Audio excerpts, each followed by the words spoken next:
और आगे बढ़ेंगे, बात करेंगे राजस्थान की, जहां पर गूंजी गोलियों की गूंज। और पिछले कुछ दिनों से प्रदेश के कुछ इलाकों में अपराधियों ने गोलियों के निशाने पर लोगों को लिया है और किसी की हत्या कर दी तो किसी को यहां पर मारने की कोशिश की गई। लेकिन इन वारदातों का कातिल कौन है और पुलिस उन्हें अभी तक तलाश नहीं कर सकी है।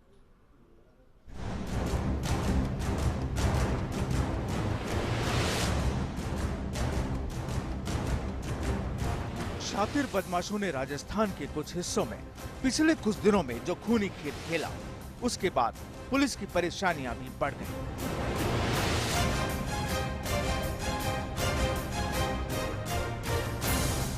प्रदेश के अलवर और नौहर में जेवरात कारोबारियों को बदमाशों ने अपनी गोलियों का निशाना बनाया, जिसमें अलवर की व्यापारी की मौत हो गई। वहीं नौहर का कारोबारी जैसे तैसे अपनी जिंदगी को बचा पाया। आइए सबसे पहले हम बात करते हैं अलवर में हुए खूनी खेल की।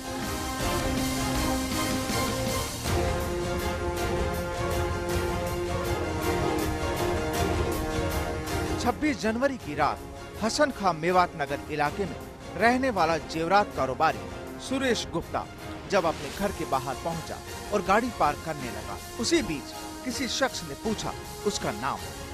जब सुरेश ने अपना नाम बताया तो उसके बाद उस पर शुरू कर दी गई फायरिंग। आनन फानन में जो कुछ हुआ उसे कोई नहीं समझ पाया। सुरेश गुप्ता को अज्ञात हत्यारों ने मौत की नींद सुला दिया। डॉक्टरों ने सुरेश गुप्ता के शरीर पर 2 गोलियां लगाने की बात स्वीकारी।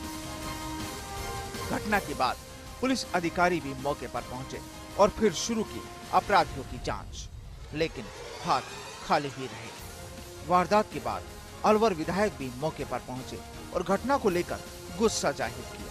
वाकई पुलिस के लिए एक शर्मनाक घटना थी ये। मैं तो समझता हूँ ये पूरे शहर को शॉक्ड करने वाली, स्तब्ध कर देने वाली घटना है। शहर के एक प्रमुख व्यापारी की, ज्वेलर के व्यापारी की, ऐसे में सरेआम शहर की एक बीचों बीच कॉलोनी के अंदर गोली मार के हत्या कर देना, निश्चित तौर पे ये मैं समझता हूँ इससे गंभीर घटना कोई भी नहीं हो सकती। क्योंकि जिसने भी इस घटना को अंजाम दिया है उसका इरादा लूटपाट कर रहा होगा। प्रमुख नामचीन व्यवसायी हैं अलवर के, सराफे के, और सज्जन आदमी हैं। ऐसे व्यक्ति के बारे में ये भी नहीं सोच सकता कोई हत्यारा है कोई व्यक्ति की ये आदमी अपनी सुरक्षा के लिए भी कोई हथियार रख सकता है। तो निश्चित तौर पे जिसने हत्या की है उसने पहले रैकी की होगी, देखभाल के, ये जैसे अपने घर के अंदर गाड़ी खड़ी की है। उसके बाद लोग बता रहे हैं कि आवाज़ दे के उनको बुला के और फिर उसके बाद 4 गोली 3 गोली जो भी मारी है। बहुत गंभीर घटना है।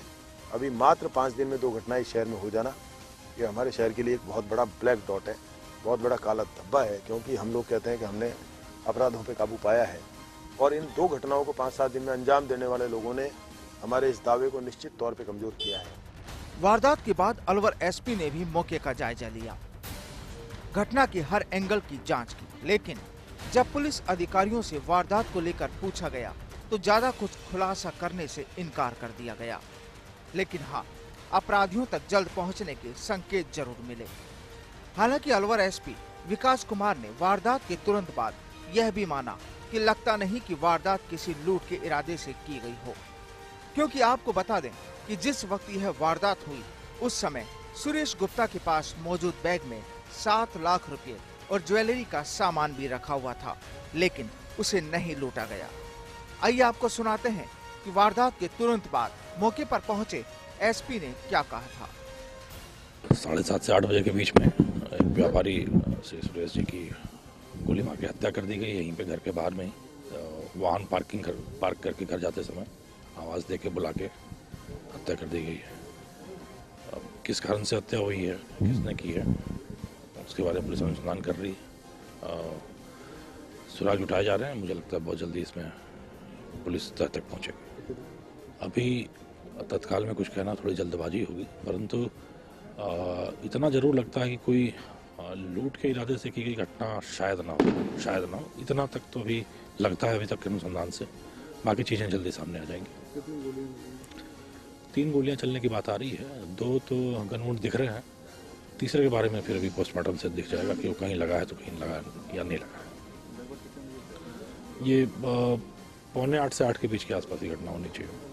एक बार चेक कर लेंगे, क्योंकि अभी तक तो घर वालों से जो पूछताछ की है, जो कॉल डिटेल्स वगैरह इनके देखे हैं, फ़ोन पे डिटेल्स, उसके हिसाब से घटना पड़ोसी भी बताते हैं कि 7:45 से 8 के बीच की होनी चाहिए, परंतु वो सारा रिकॉर्ड चेक करके पता चल जाएगा कोई घटना बाकी नहीं था। अभी इसमें बारे में कोई पुख्ता तौर पे नहीं कहा जा सकता है। कुछ जानकारी एक की भी आ रही है, कुछ जो बहुत अपुष्ट सी सूचना आ रही है उसके हिसाब से है कि 2 लोग भी भाग सकते थे, भागते देखे गए हैं, अब इसी से संबंधित थे या कोई और भाग रहे थे, तो अभी वो अनुसंधान से सामने आ जाए। ऐसी कोई ऐसी बहुत बड़ी घटना है, कोई ऐसा बहुत बड़ा कारण कुछ नहीं बताया है जिससे माना जा सके कि ये चीज़ इतने बड़े झगड़े के रूप में और ये हत्या के रूप में तब्दील हो जाती, परंतु सारी संभावनाओं पर हम लोग विचार कर रहे हैं।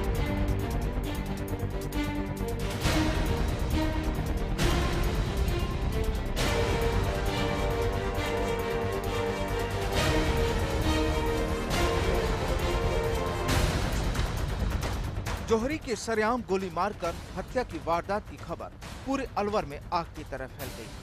पुलिस की जान सांसत में आ गई, क्योंकि 21 जनवरी को ही अलवर के बसंत विहार इलाके में एक रिटायर्ड शिक्षिका की घर में ही गला घोंटकर हत्या कर दी गई थी। हालांकि उस वारदात का खुलासा पुलिस ने कर दिया और वारदात में शामिल एक बाल अपचारी को सलाखों के पीछे पहुंचा दिया। लेकिन लगातार हत्या की वारदात वाकई पुलिस के खौफ की पोल जरूर खोल रही है।